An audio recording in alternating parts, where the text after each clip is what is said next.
Hi, welcome back.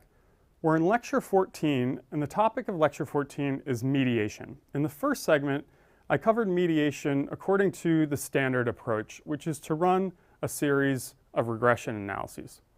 In this second segment, I want to show you how a mediation analysis could be conducted under the framework of structural equation modeling, which is a more advanced topic in statistics and beyond the scope of an introductory course, but I can give you a glimpse of how structural equation modeling works in this section on mediation. So in this segment, let's look at mediation conducted as a path analysis. So the results of mediation analyses, if you see them reported in journal articles or online or sometimes in the news, rarely you'd see them reported in the news, but perhaps. You might see them reported as what's called a path model, a graphical model that depicts the results of those regressions that we ran in the last segment.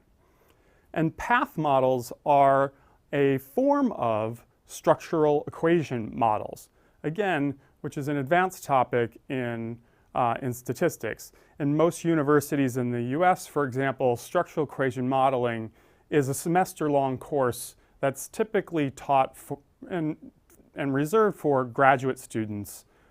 So it's a pretty advanced topic, but I'll give you a glimpse of it here in this segment. These path models are graphical models, and they have a notation or grammar, if you will.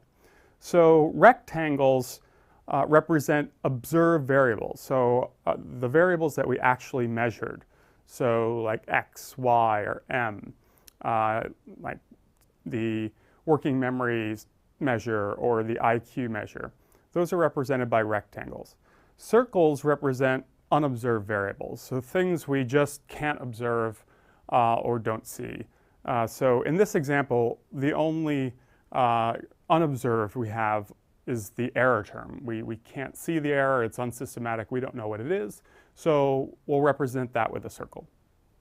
Triangles are used to represent constants, and then arrows represent associations between variables.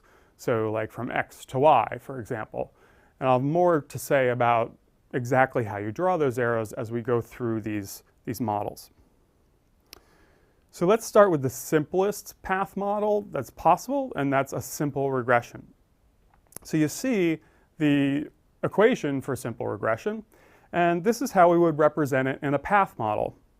So here's our outcome variable y, and what we're saying is y is influenced by x, and to what degree is it influenced by x? Well, that's represented by the slope b1, which relates x to y. And then, of course, we're always going to have some prediction error or residual, so that's out here. That's the error term. Remember, in the regression equation or in the model, there's also the regression constant. So I have that represented here by a constant 1 times the regression coefficient b sub 0. So that's just how we can represent everything in a graphical model rather than through a series of sort of complicated and tedious regression coefficients. Just put it all right there in a path model. It's a nice illustration. One thing to note about the arrows, so I said influence, x influences y, because I want to be cautious. But in true structural equation modeling, what a directional arrow like that implies is causality. Okay, so this is where people start to slip and start to make causal claims from correlational data. So let's just be clear that if we're dealing with correlational data and someone puts that directional arrow in there, take it with a grain of salt. We're still dealing with correlational data. But what that implies is causality. X is causing y. So here's a slightly more complicated path model, but still very, very simple. And this is just to illustrate mediation.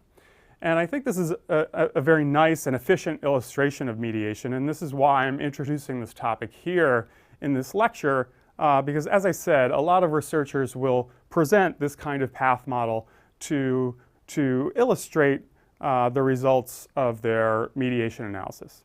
So remember, according to the mediation analysis, our predictor variable is causing or is predicting M, and then M is predicting Y. And the question is, what happens to that direct path? When we add in the mediator, does it go from being significant to non-significant, or does it just drop, or does it not change at all? So to avoid confusion, and this is a very common step in mediation with path models, we could put labels on the paths. So, and again, I'm just sort of following convention here. The path from X to M is typically given the label A. From M to Y, we call that B.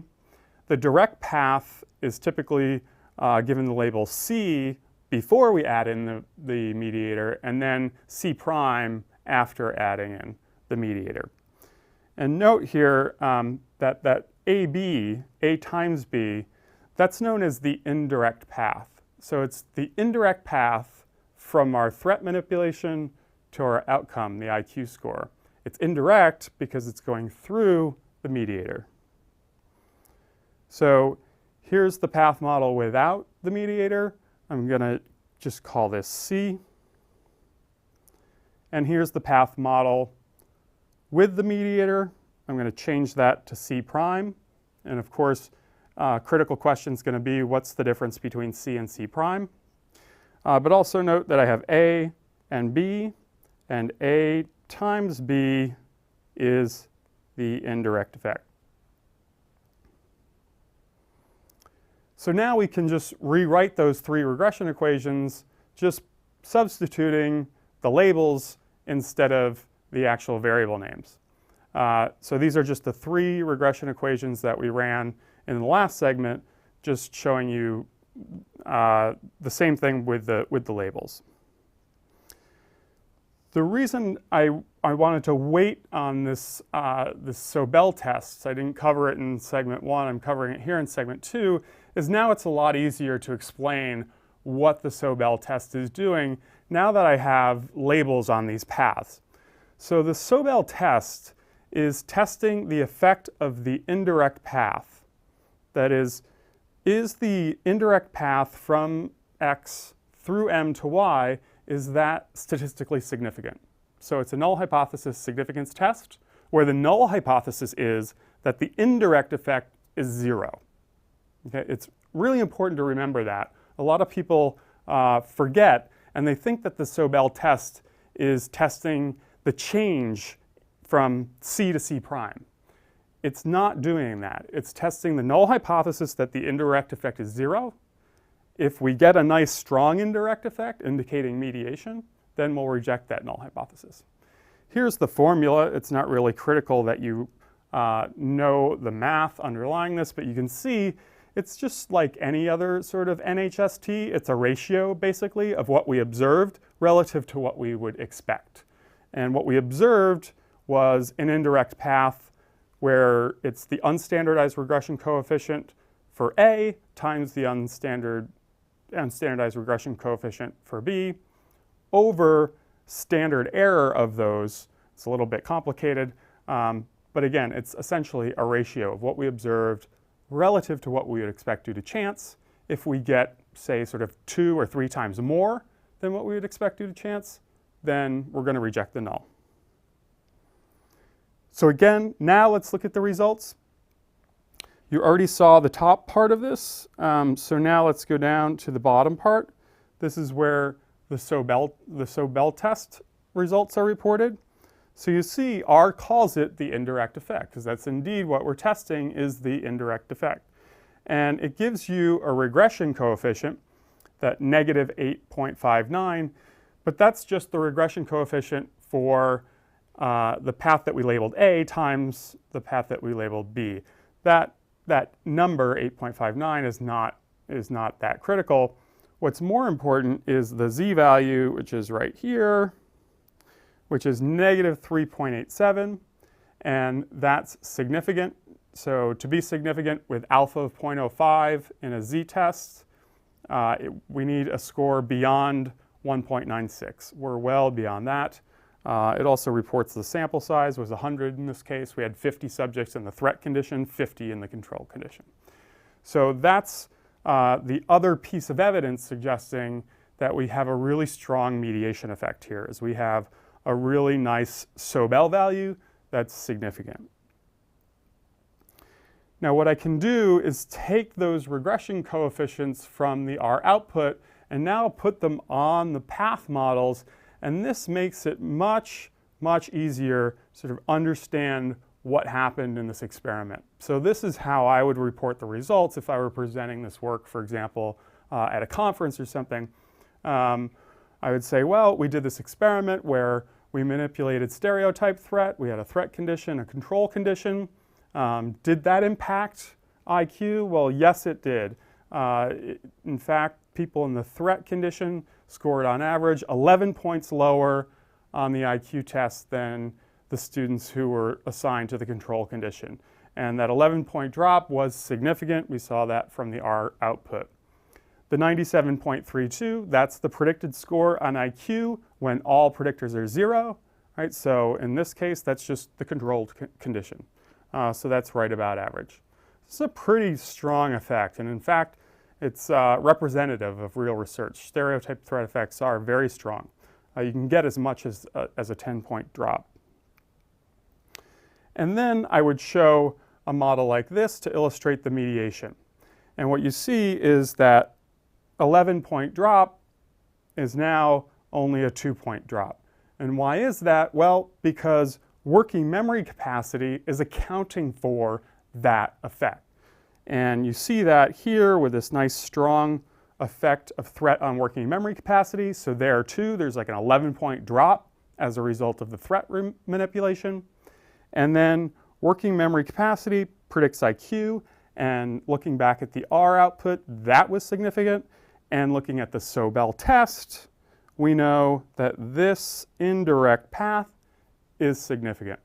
So I would also note that if I was presenting this, I might put the Sobel stats sort of on the side to show the z-value and show that it was indeed significant. So this is a nice way of illustrating the results of mediation. But here, all we did was use a graphical model to just illustrate the results. I still just did a series of regression analyses, right? So I didn't actually do structural equation modeling per se in this example. We could do a different kind of analysis. You wouldn't run the 3 LMs. You would actually run a model called structural equation modeling. You would need a different package. There are a few in R. One is Lavon that I like. Another is MX Plus. There are a few. And what you can do is put that whole model in. Let's go back to the graphical model. You can put this whole model in and say, does this model account for all the correlations that exist among these variables? And if it does, then that model is said to fit. And you would then test this model versus one where we take out the direct path. So can I still account for all the correlations without the direct path? And you compare the fit of those models, sort of like we compared the fit of models in the moderation lecture. And if I can account for all the variables and all the covariances among these variables without the direct path, that implies that I have full mediation. We don't need that direct path. That's how structural equation modeling works. But again, it's sort of beyond the scope of an introductory class. But again, mediation is a place where it allows me to sort of provide a glimpse of structural equation modeling. It's a very popular and powerful tool in statistics. So if you're going forward in statistics, I highly recommend a course on structural equation modeling.